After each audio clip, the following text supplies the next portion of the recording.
don't think it's a secret that I love Scandinavian / Celtic folky pop, and when my patron suggested of Monsters and Men and it won the patron vote, yeah, I got excited.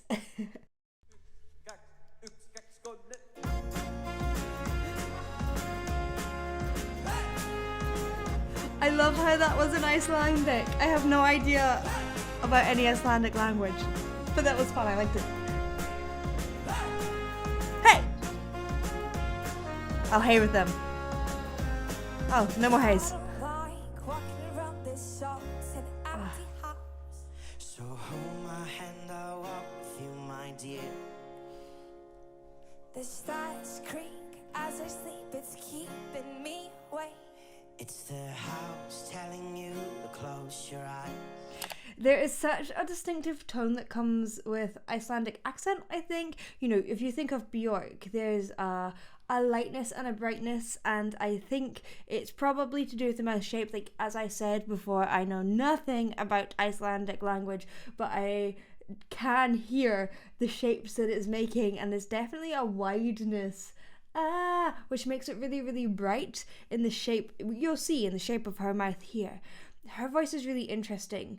It's almost as if that she has an irregularity perhaps in her vocal cords, or that there is something that is a little bit unusual, so it gives her that husky tone, whereas his voice is a little bit more efficient. You can hear his tone is clearer, but he's directing some of that sound through his nose. Now, that's really interesting because both of these things aren't necessarily what you often are aiming for if you were getting lessons, or it depends on the person, but yet it gives this very, very unique and organic sound. And some days I can't even trust myself. It's killing me to see you this way. 'Cause though the truth may vary, this ship will carry our bodies safe to Okay, let's go.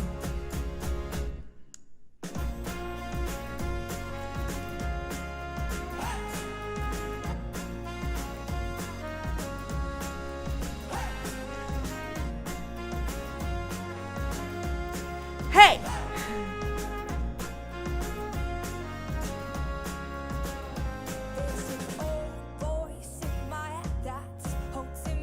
It almost sounds like her voice is gonna break. I wouldn't say that for longevity. I don't think it's a sort of voice that could probably sing a Whitney Houston song, although I am willing to be proven wrong, for sure. But it is an interesting voice that has so much character that it is very, very listenable to. We'll tell her that I miss our little talks. It makes you smile. We used to play outside when we were young and full of life and full of love. Some days I feel like I'm wrong when I write.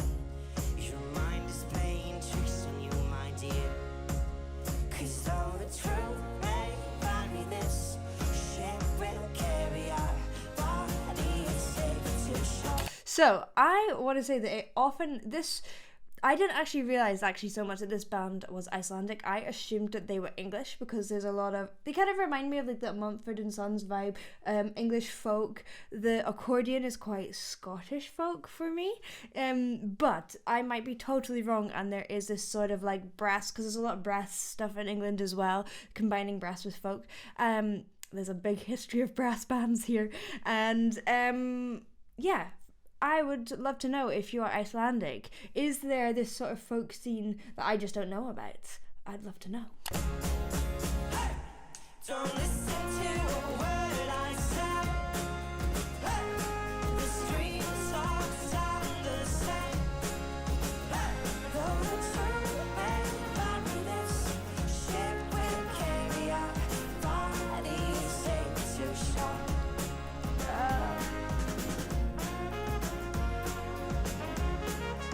Woo! Alright, jazzy.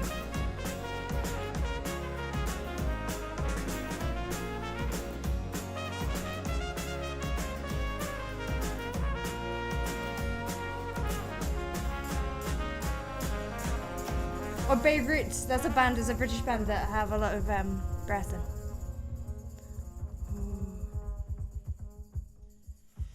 You're gone away. I watched you disappear. It's also interesting because with the two of them, there's so much unison going on, and often within this style, it's really, really simple, but it really, really is effective. And you know, my vocal coach mind wants to go and to be like, put harmonies in. You have to have harmonies in. But actually, sometimes I have to admit it, simplicity is the best, and it really works here because you have them in octaves, but you have them kind of following the same emotional journey.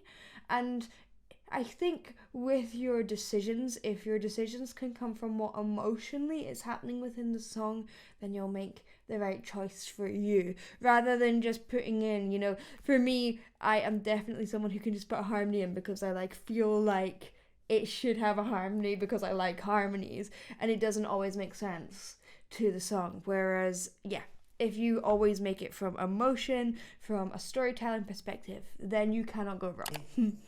All that's left is a ghost of you. Now we're torn apart. There's nothing we can do. Just let me go and meet again soon. I wonder if she loses her voice.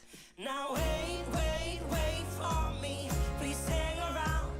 I'll see you when I fall asleep. She doesn't sound like it here though. Don't listen to a word I say. The screams all sound the same. So that's actually something that's interesting to point out. If there is an irregularity of the vocal cords and it's something that your body is really used to, actually it's amazing how resilient a voice can be. Yet if you are someone who has a naturally clear tone and you're finding this kind of roughness and something is happening, then often that is when fatigue can slip in. So sometimes if it's a natural part of your makeup, something that can be unhealthy for one person isn't unhealthy for another person. So it's kind of working out, is that just your voice? Does your voice just work a little bit differently than a lot of other people's voices? Or is that something that is causing fatigue in your voice? And if you're finding tiredness, or you're losing your voice, or something hurts, or you find that you just can't sing, then there's normally something that needs to be adapted. But if you feel like everything feels easy and there doesn't seem to be any ramifications, then it's normally fine. But it is a real case of really, really listening to your voice, listening to your body, and being really honest with it, and not kind of being like, it always feels a bit sore, that's fine. If it always feels a bit sore, that's not fine. That's kind of different.